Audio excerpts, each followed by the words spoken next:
étant le centre, devait être le centre d'ordonnancement de toutes choses au milieu du peuple. Dieu devait être le centre d'où partait toute initiative. Tout tournait autour de Dieu. Dieu au centre était la priorité de la vie spirituelle du peuple. Et au travers de ce programme, au travers de ce message, Dieu nous appelle à le ramener au centre. Que tout dans nos vies tourne autour de Dieu. Que ta maison tourne autour de Dieu. Que tes affaires tournent autour de Dieu. Que tes projets tournent autour de Dieu. Jamais rien sans Dieu. Nous sommes dans une génération où nous avons mis Dieu au dehors de nos priorités, au dehors de nos activités, au dehors de nos entreprises. Et ce soir, le Seigneur nous parle encore.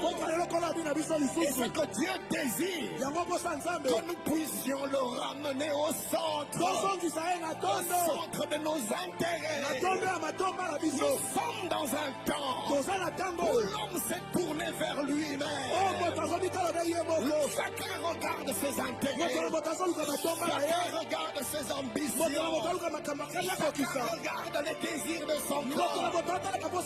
Et nous sommes tellement intéressés et tournés par nous-mêmes que Dieu n'a plus de place, que Dieu ne se retrouve plus. Et même dans sa maison, Dieu est devenu comme un étranger dans sa propre maison. Et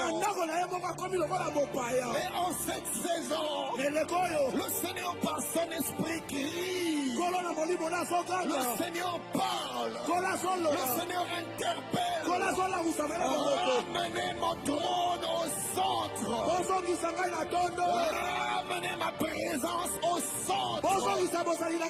Bien-aimé, Dieu saurait devenir ta priorité. Ta priorité, ce n'est pas d'abord le mariage. Non, ta priorité, ce n'est pas d'abord le travail. Non, ta priorité, ce n'est pas d'abord le voyage. Non, Dieu veut que tu le replaces à nouveau au centre de toutes choses. Amen. Et ce soir, je lève ma main, je proclame que tu ramèneras Dieu au centre de ta vie, Dieu au centre de tes études, Dieu au centre de tes projets, Dieu au centre de tes propos. Si je dois dire un mot, alors que les intérêts de Dieu soient au centre. Si je dois aller quelque part, que les intérêts de Dieu soient au centre. Je ne fais rien sans Dieu. Je fais tout en fonction de Dieu. Je fais tout par rapport à Dieu. Telle est la volonté de Dieu pour toi et moi en ce temps. Amen. Suis-je en train de parler à quelqu'un ce soir? Oh, donne-moi un amen. Quatrièmement, bien-aimé, pourquoi ce thème? Le zèle de ta maison me dévore. Parce que Dieu veut ouvrir nos yeux sur l'état spirituel de l'église actuelle.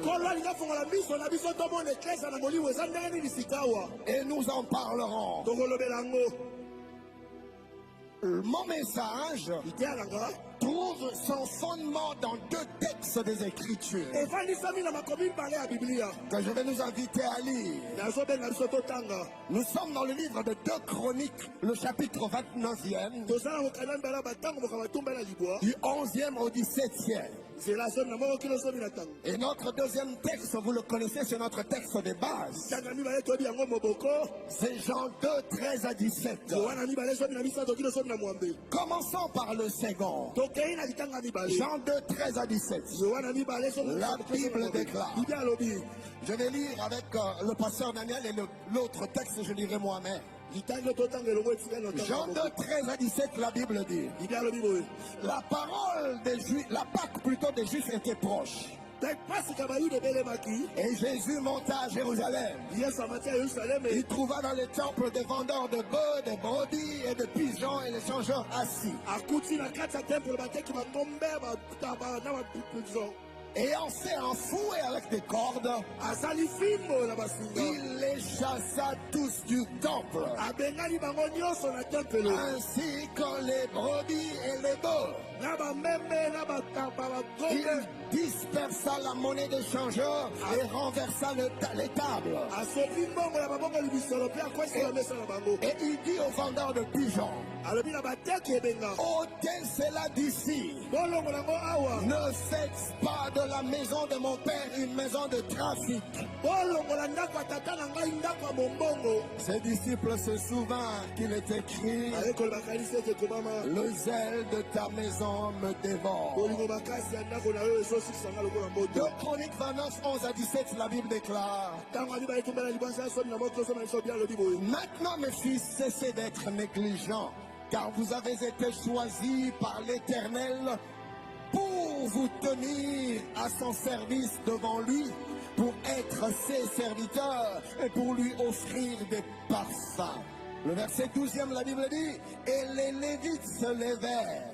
Et on se met à citer leur nom. Verset 15e, ils réunirent leurs frères et après s'être sanctifiés, ils vinrent pour purifier la maison de l'Éternel selon l'ordre du roi et d'après les paroles de l'Éternel. Les sacrificateurs plutôt entrèrent dans l'intérieur de la maison de l'Éternel pour la purifier. Ils sortirent toutes les impuretés qu'ils trouvèrent dans le temple de l'Éternel et les mirent dans le parvis de la maison de l'Éternel où les Lévites les reçurent pour les emporter dehors au torrent de Cédron. Ils commencèrent ces purifications le premier jour du premier mois. Le 8e jour du mois, ils entrèrent dans les portiques de l'Éternel et ils mirent 8 jours à purifier la maison de l'Éternel. Le 16e jour du premier mois, ils avaient achevé. Amen. Amen. Bien-aimés dans le Seigneur, les 2 textes que nous venons de lire ont quelque chose en commun.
Âgé 1, 2 à 5, la Bible dit.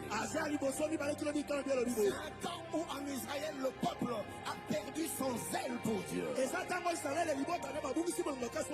où le peuple n'avait plus d'empressement pour Dieu. Le cœur ne bouillonnait plus pour Dieu. Le peuple était devenu froid quant à Dieu. Et Dieu envoie son serviteur, le prophète Agé. Dans Agé 1, 2 à 5. Ainsi parle l'Éternel des armées. Ce peuple dit, le temps n'est pas venu, le temps de rebâtir la maison de l'Éternel. Vous voyez mes amis, quand il n'y a plus de zèle, quand il n'y a plus de feu, quand il n'y a plus de passion, quand il n'y a plus d'ardeur, quand il n'y a plus d'empressement pour Dieu, l'œuvre de Dieu n'est plus un intérêt pour nous. Faut-il connaître le degré de zèle dans le cœur d'une personne? Regarde tout simplement son attachement pour l'œuvre de Dieu. Regarde tout simplement son empressement pour l'œuvre de Dieu. Et quand le zèle commence à disparaître, quand le feu de Dieu ne dévore plus un cœur, la personne commence à se désintéresser de choses de Dieu. Plusieurs viennent à l'église, mais ils ne trouvent pas d'intérêt à mettre leurs mains dans l'œuvre de Dieu. C'est un signe qu'il ne trompe pas. Là où il y a de l'empressement pour Dieu, il n'y a pas d'indifférence pour son œuvre. Il n'y a pas d'indifférence pour sa maison. On veut faire quelque chose. Bien aimé, là où il y a le zèle, on pleure pour des âmes qui se meurent. Malheureusement, aujourd'hui à l'église, nous sommes devenus indifférents. Indifférents par rapport aux priorités de Dieu. Indifférents par rapport au cœur de Dieu. Les choses qui font mouvoir le cœur de Dieu ne nous touchent plus. Même quand le cœur de Dieu pleure, déjà que l'on est insensible, on est devenu incapable de comprendre les attentes du cœur de Dieu. Pourquoi? Plus de zèle, plus de passion, plus d'ardeur. Notre texte de base, Jésus-Christ entre dans le temple et j'imagine qu'il s'attend à voir la présence de Dieu. Il s'attend à voir des hommes et des femmes qui adorent le Seigneur.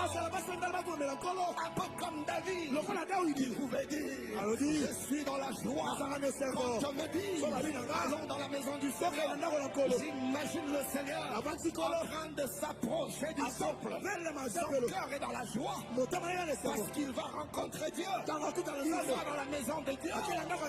Mais quand il arrive, le cœur de Jésus est brisé.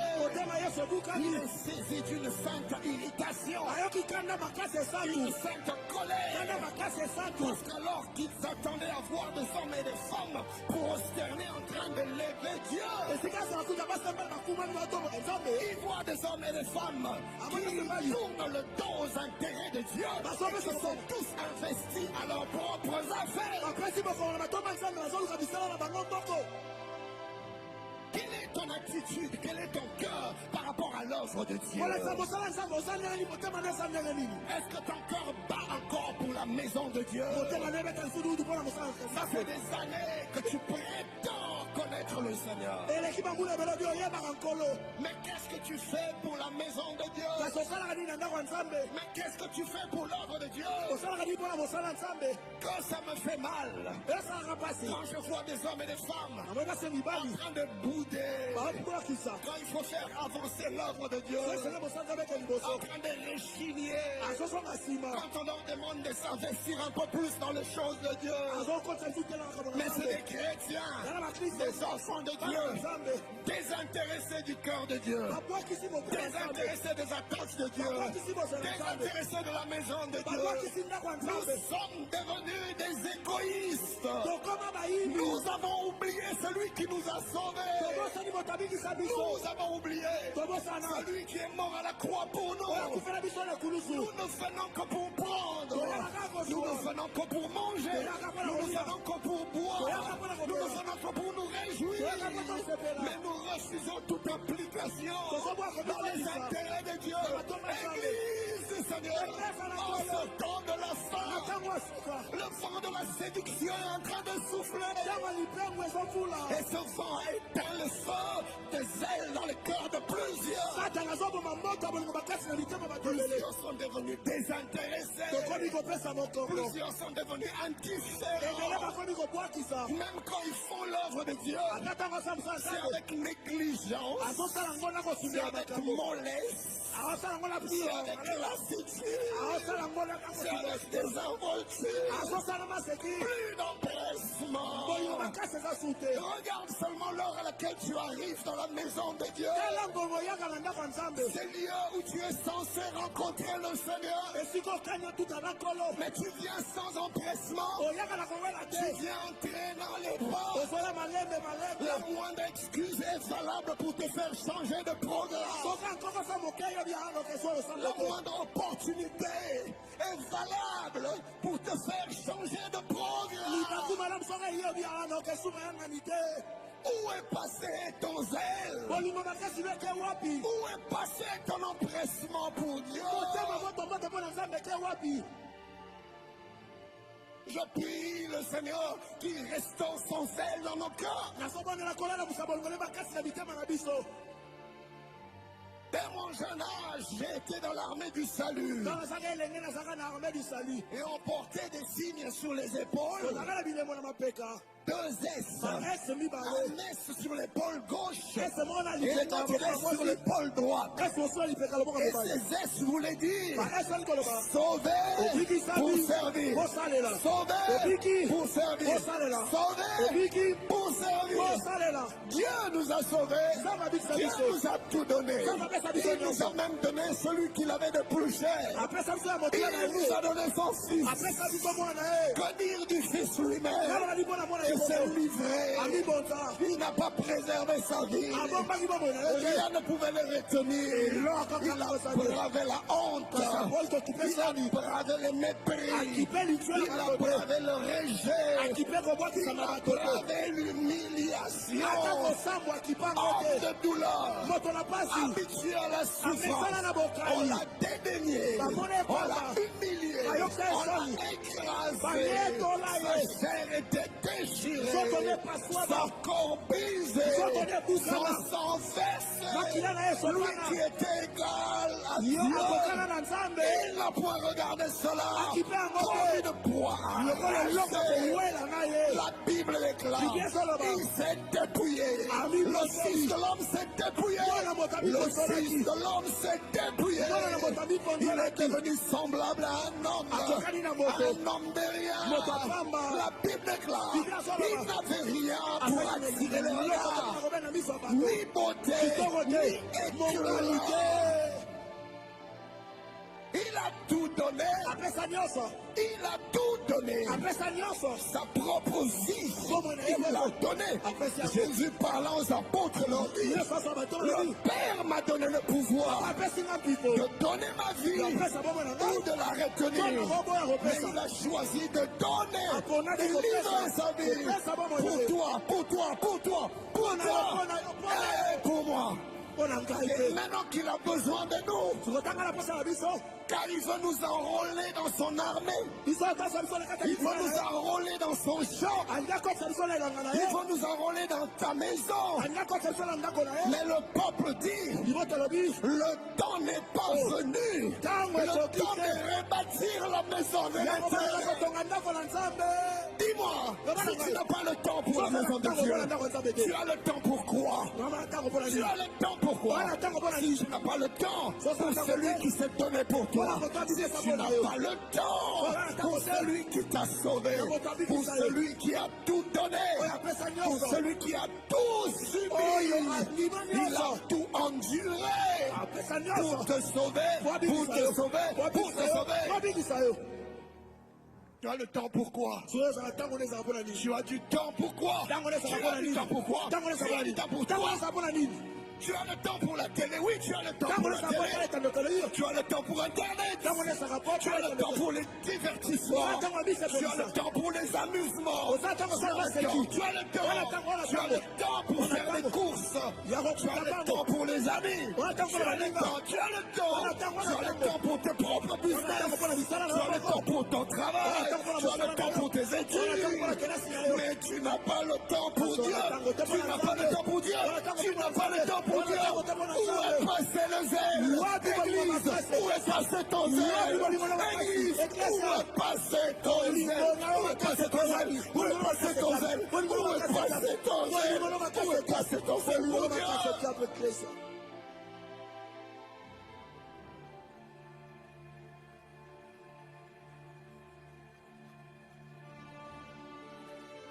Le peuple dit, le temps n'est pas venu.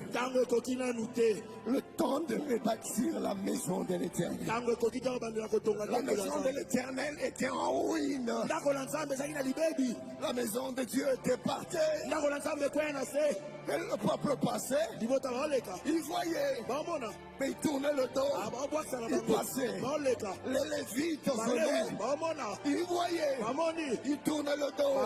Et il passait. Les sacrificateurs venaient. Il voyait l'état de ruine de la maison de Dieu. Mais indifférent. Indifférent. Indifférent. Le feu du zèle s'est éteint.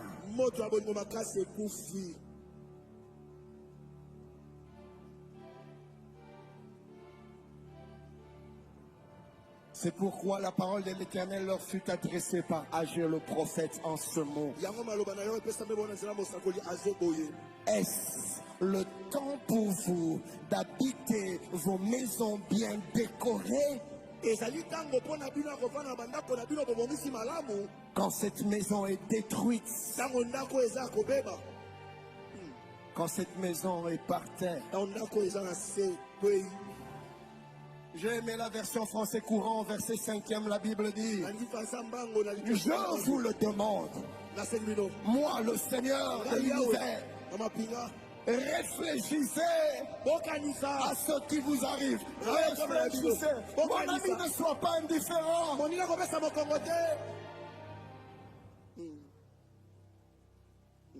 Mais ce qui est encore dramatique, c'est quand c'est pas seulement le peuple qui perd le zèle, mais quand les clergés perdent le zèle, quand les bergers perdent le zèle, quand les serviteurs perdent le zèle, Dieu parle par le prophète Esaïe. Dans Isaïe 56, si vous lisez le 10e et le 11e verset, je suis dans la version français courant, la Bible déclare, les gardiens d'Israël sont tous des aveugles. Des aveugles, des aveugles, des aveugles. Ils ne remarquent rien. Aujourd'hui, les bergers ne remarquent rien. Bien-aimé, quelquefois, quand j'entends des prédications, je pleure dans mon cœur. Parce que les bergers ne remarquent rien. Le peuple est en train de se perdre. Le peuple est en train de mourir. Le peuple est en train de se refroidir. Mais les bergers sont aveuglés. Les bergers ne remarquent rien. Les bergers ne voient rien. Les bergers sont insensibles. Oh Dieu!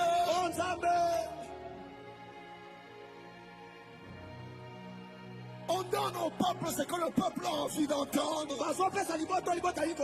Nous leur disons ce qu'ils veulent qu'on leur dise. Alors que la mort est dans la maison. Le berger ont perdu le zèle. La Bible dit, ce sont des chiens muets, incapables d'aboyer.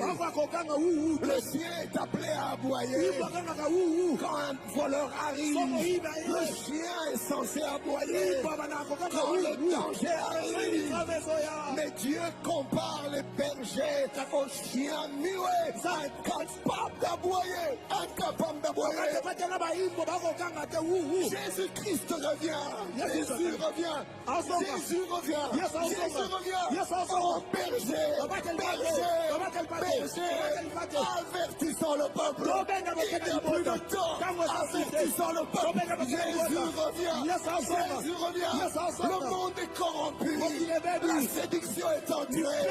Réveillons l'église. Où êtes-vous, sentinelle? Où êtes-vous, sentinelle? Où êtes-vous, sentinelle? Oh, chien aboyé. Chien aboyé.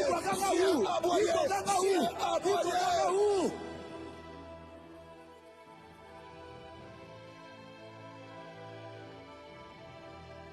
Dieu dit, ils rêvent allongés. Ils sont dans les rêveries.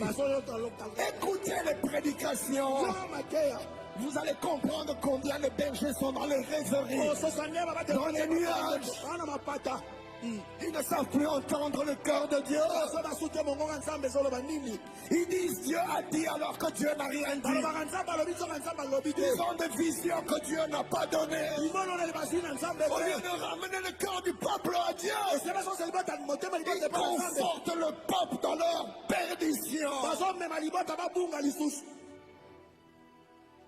Les chiens sont devenus incapables d'aboyer. La Bible dit ils aiment assommeiller. Ils aiment assommeiller. Écoutez le verset 11e. Ce sont aussi des chiens voraces qui n'ont jamais assez. On désire, on désire, on désire, on désire. Que Dieu me donne, que Dieu me donne, que Dieu me donne, que Dieu me donne, que Dieu me donne. Ils n'ont jamais assez. Et dire qu'ils sont les bergers. Ils n'ont aucun discernement. Ils ne suivent que leur désir. Chacun d'eux ne poursuit que son propre intérêt. Pasteur Héros, qui servons-nous? Dites-moi, Pasteur Dieudonné, qui servons-nous? Pasteur David, qui servons-nous? Pasteur Duc, Pasteur Charlie, Pasteur Christian, Pasteur Jonathan, qui servons-nous? Pasteur Serge, qui servons-nous? Qui servons-nous? Qui servons-nous? Qui servons-nous? Servons-nous le peuple ou servons-nous Dieu? Qui servons-nous? Qui servons-nous? Nous travaillons pour les intérêts de qui? Nos propres intérêts ou les intérêts de Dieu? Qui servons-nous? Berger!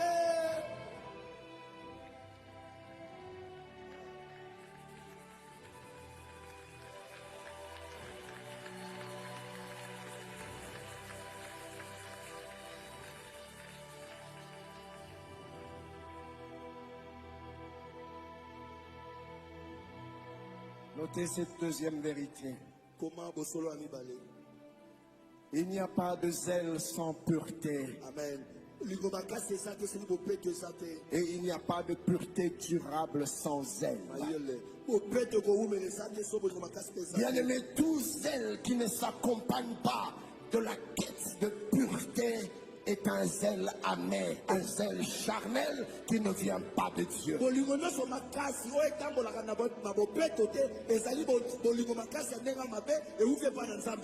J'ai aimé tout à l'heure à midi quand le pasteur Mehdi rapidement a défini un peu ce que c'était que le zèle.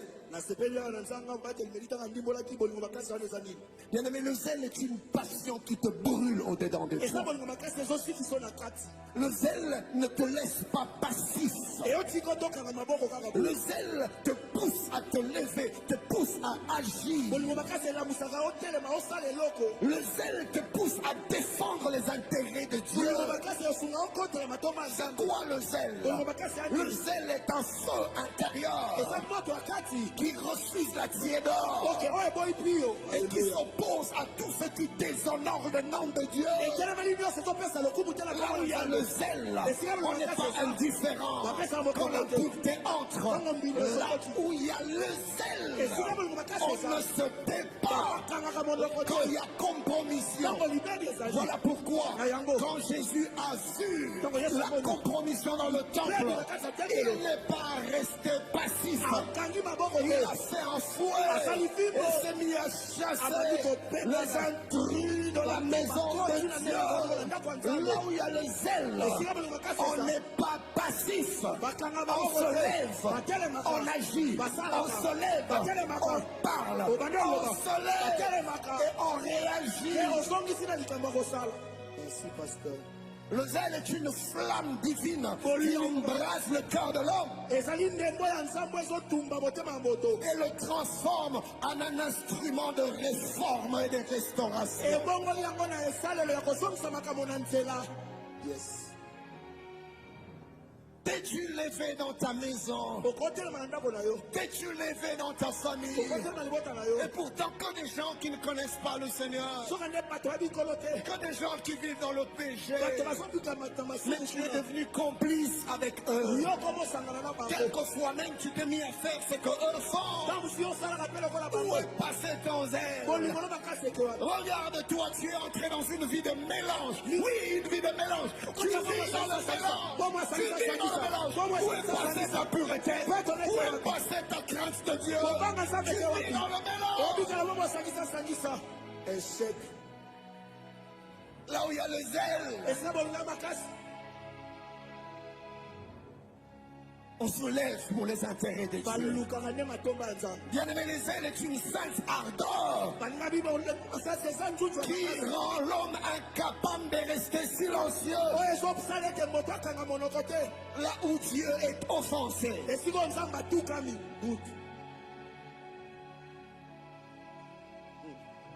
2 Chroniques 29, 11, 17, tel est l'un de nos textes de base. J'aimerais nous inviter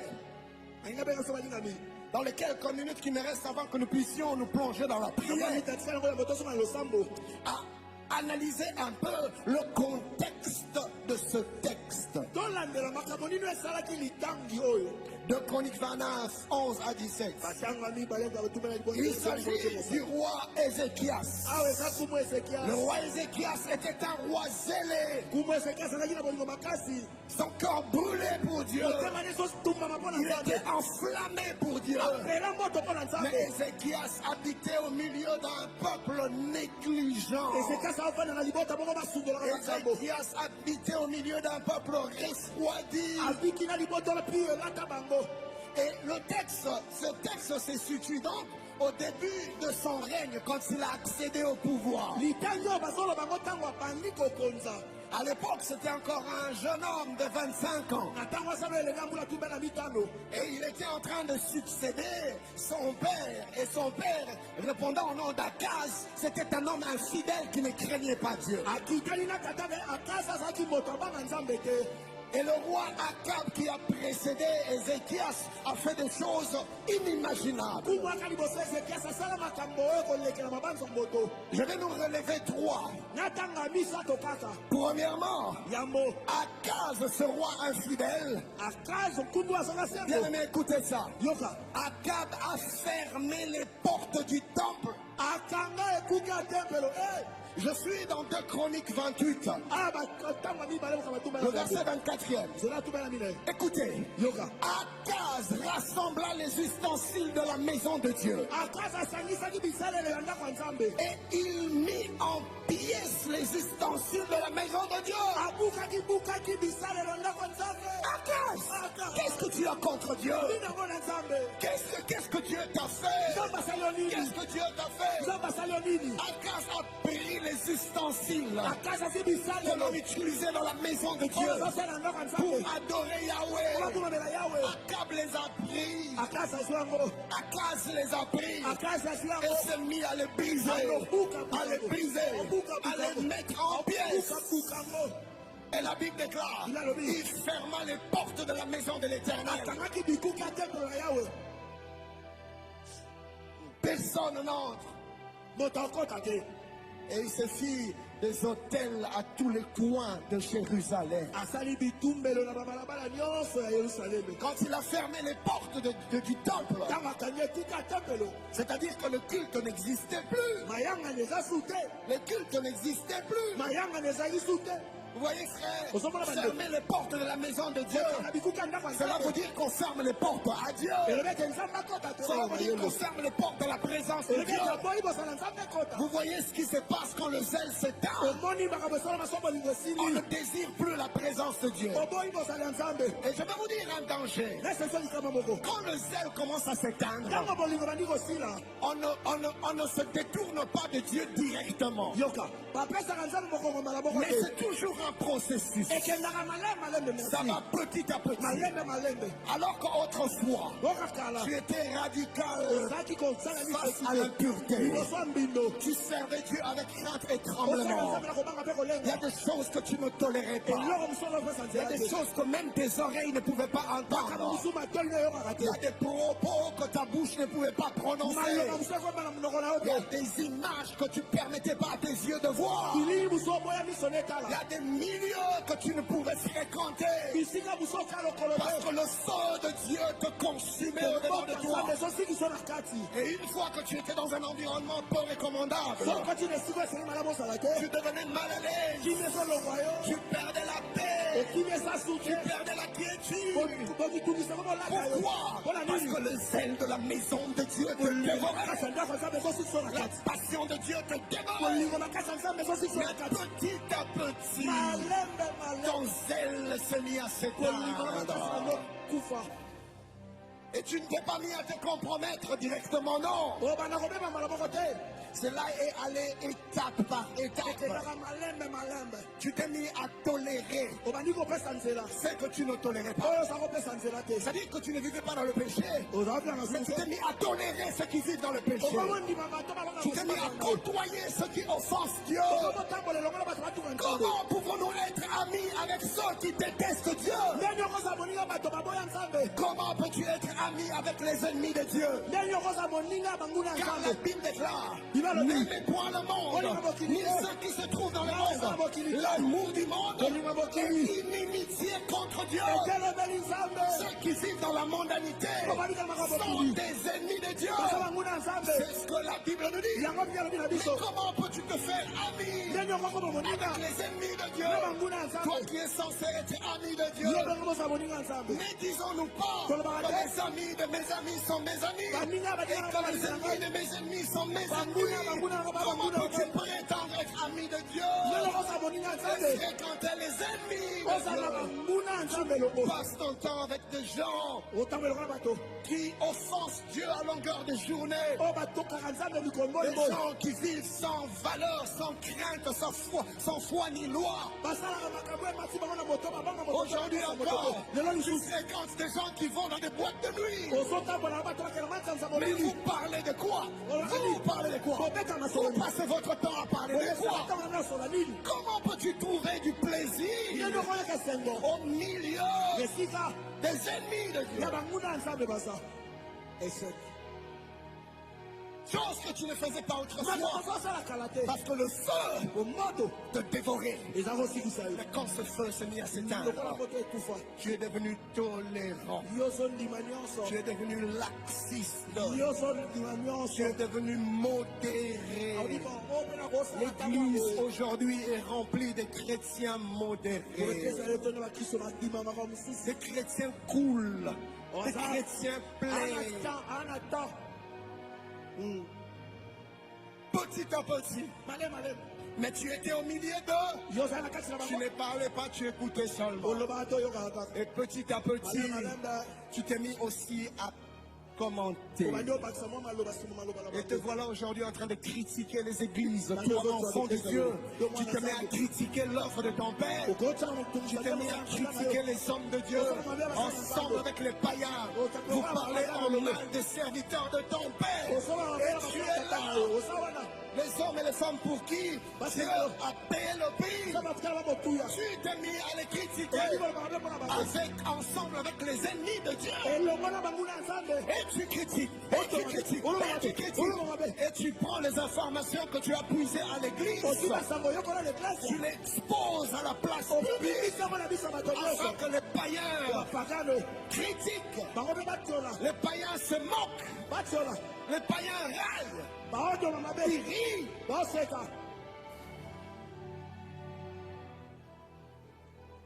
Le zèle se refroidit. Non, pasteur, moi je ne regarde jamais la pornographie. Mais tu passes ton temps à regarder des films où les hommes se dénudent, où les femmes se dénudent.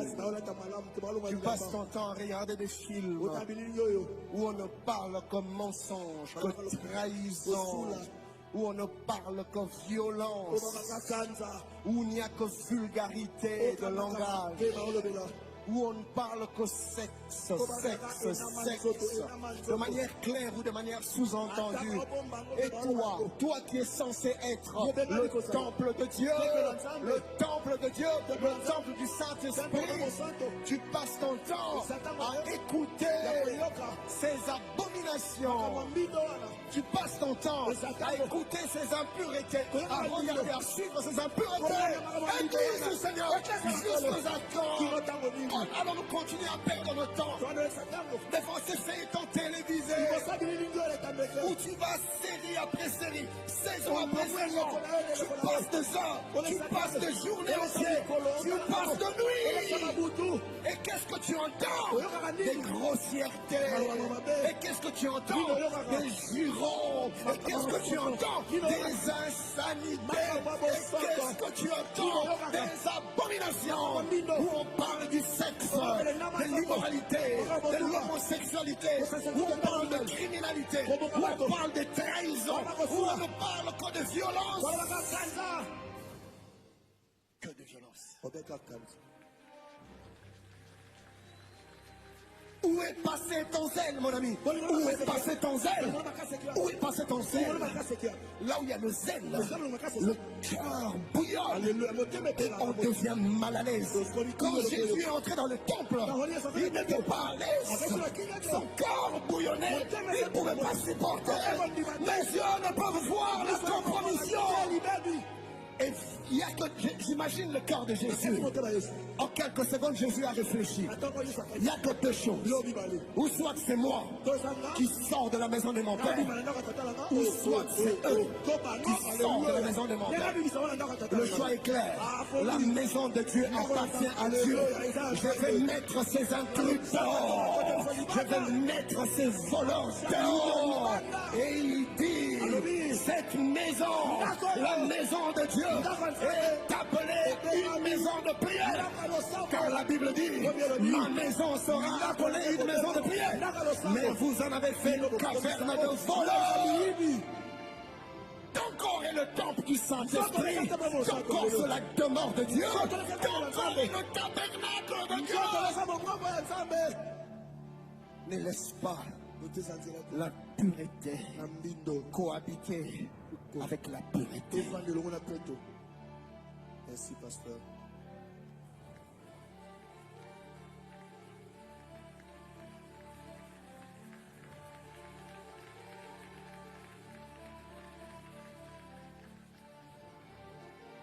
Akaz a fermé la porte de la maison de Dieu.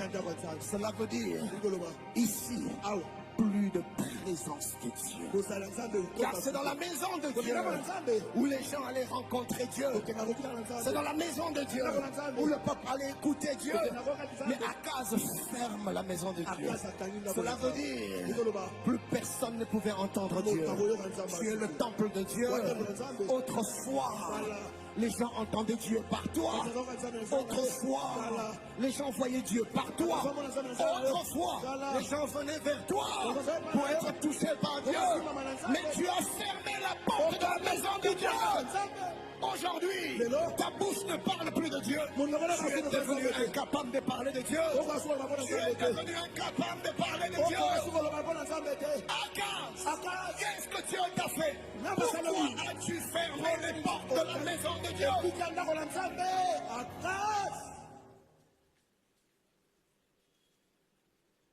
Le zèle s'est éteint.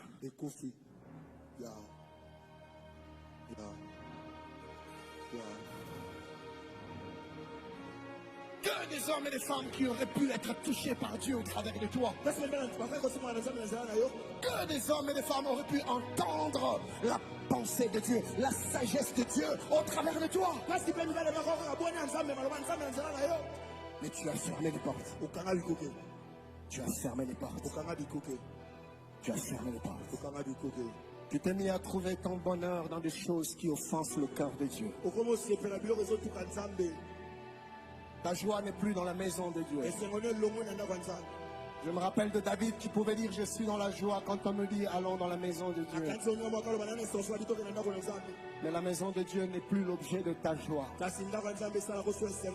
Tu trouves ton bonheur ailleurs. Tu trouves ta joie ailleurs. Tu trouves ton plaisir ailleurs. Tu as fermé les portes de la maison de Dieu. Tu as fermé les portes de la maison de Dieu. Tu as fermé les portes de la maison de Dieu. Et c'est ainsi qu'en Apocalypse, Jésus dit, je suis à la porte et je frappe. Pourquoi il frappe? Parce que la porte est fermée.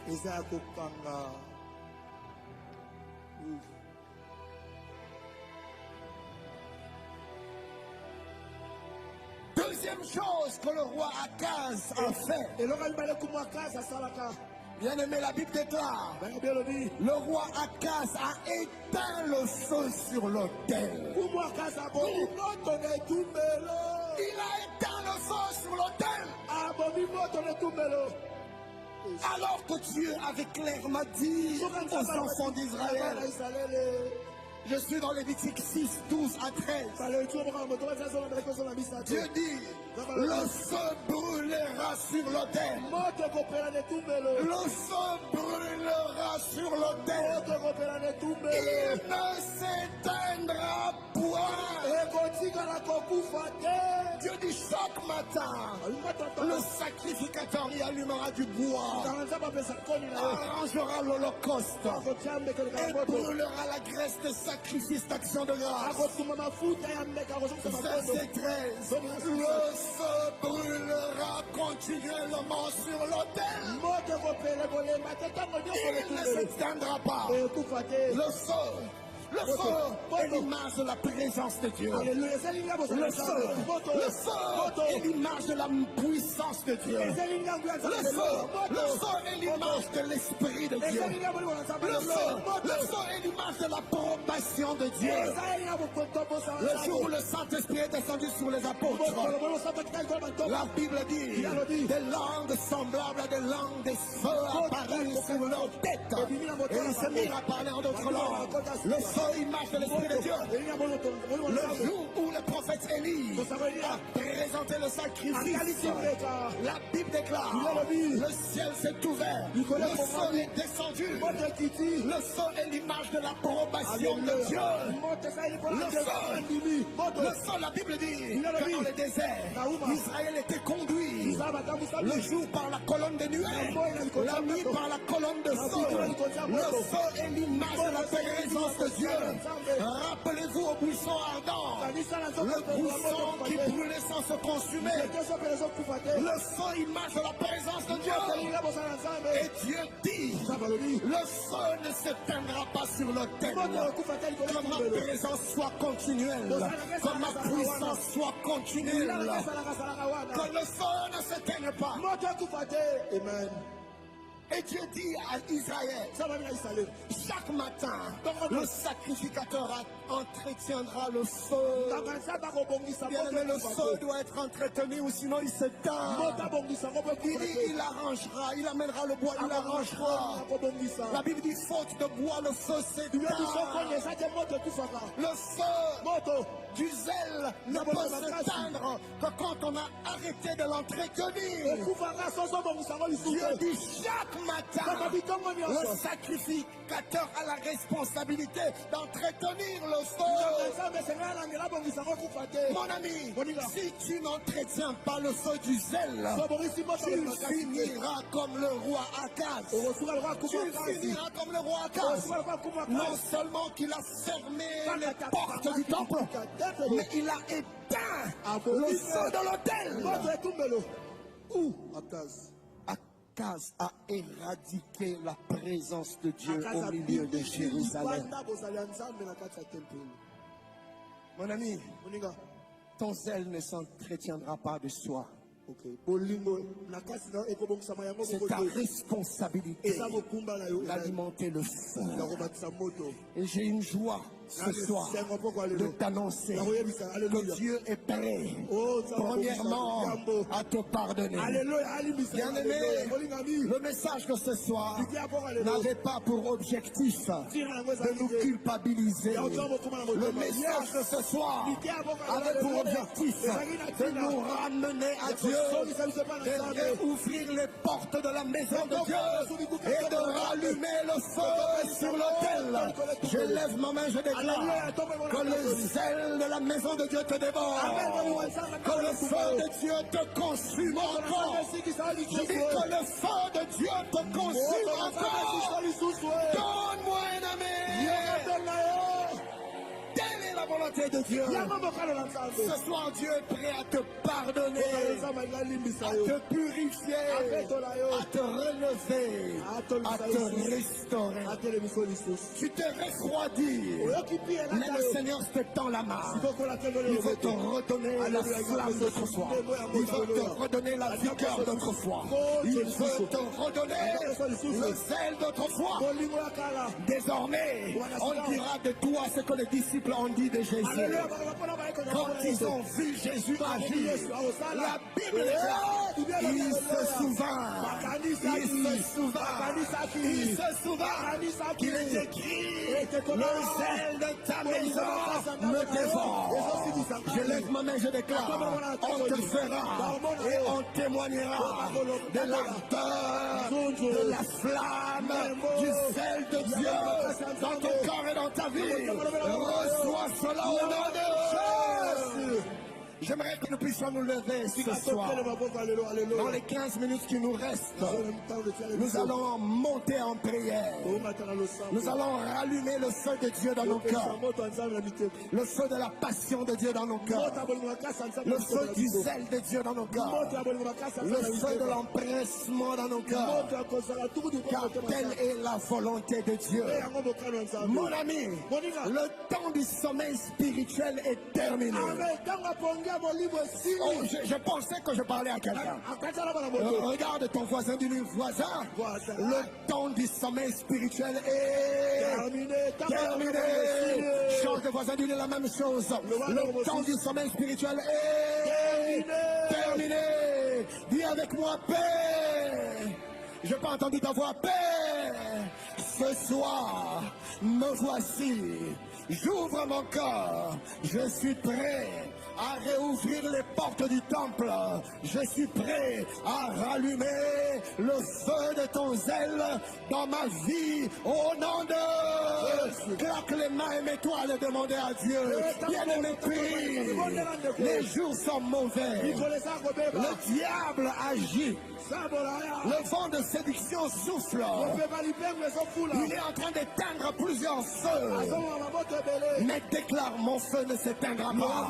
Mon feu ne s'éteindra pas. Le feu de Dieu dans mon cœur ne s'éteindra pas. Je serai embrasé pour Dieu. Je serai embrasé pour Est-ce que tu peux monter? Est-ce que tu peux monter en prière? Rabia la mende procata, ripreketeka, rogia procata,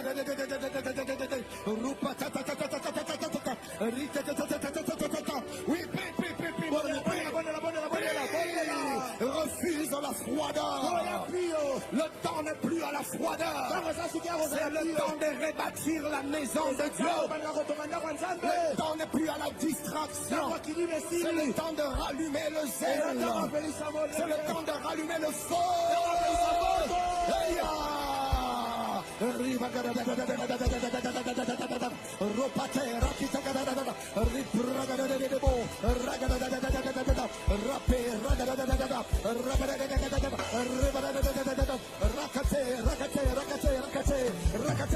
Oh Dieu, que le feu s'allume, que le feu s'allume, que le feu s'allume, que le feu s'allume, que le feu, tu montes en prière.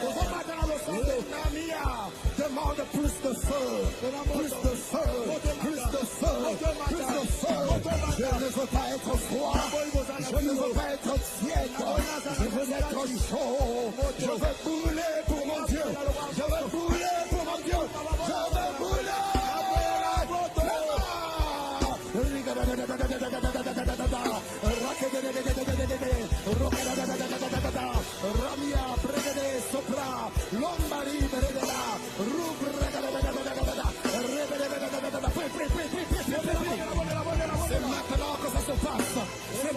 que ça se passe. C'est maintenant que ça se passe. Le ciel est ouvert. Dieu est prêt. Il va envoyer le feu. Il va envoyer le feu. Il va envoyer le feu. Dis avec moi paix. Je ne t'entends pas paix. Envoie le feu. Envoie le feu. Envoie le feu. Paix. Que les ailes de ta maison me dévorent. Que les ailes de ta maison me dévorent. Que les ailes de ta maison me dévorent. Ozomé tamamo kozomé là. Moto na zambe. Rika barada.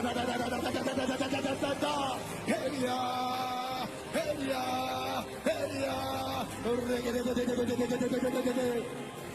Sobrinande broco paribo, ribedede, rudadadadada, rocotoparia. Je ne veux pas tolérer, je ne veux pas tolérer, je refuse, je refuse, je refuse. Moto, papa moto nayo, moto, ton feu, ton feu, ton feu, ton feu, ton feu, ton feu dans mon cœur, ton feu dans ma vie, ton feu dans ma maison, ton feu dans mon ministère, ton feu dans mon église, ton feu, Seigneur. Je refuse la compromission, je refuse de fermer les portes du temple, je refuse d'éteindre le feu de l'autel, le feu brûlera continuellement. Hey, abragadade, moto na zambe, zamba yoka mabondeli, ayoka kamabondeli, ozobeta maboko ozobondela, faut que Seigneur lela, s'il faut que tu pleures, mais ne sois pas indifférent. Refuse l'indifférence. Refuse l'indifférence. Refuse l'indifférence. Refuse. Aïe.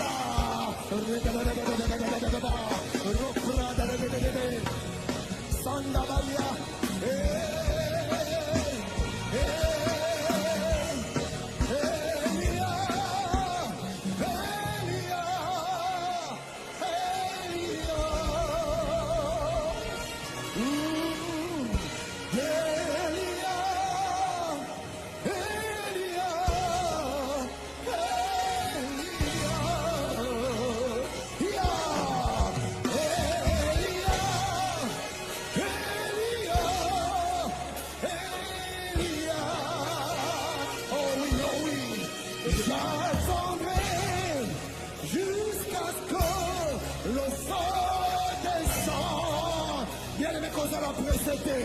J'attendrai jusqu'à ce que le feu descende. Elia, Elia, Elia.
Allume ton feu, allume ton feu, allume ton feu.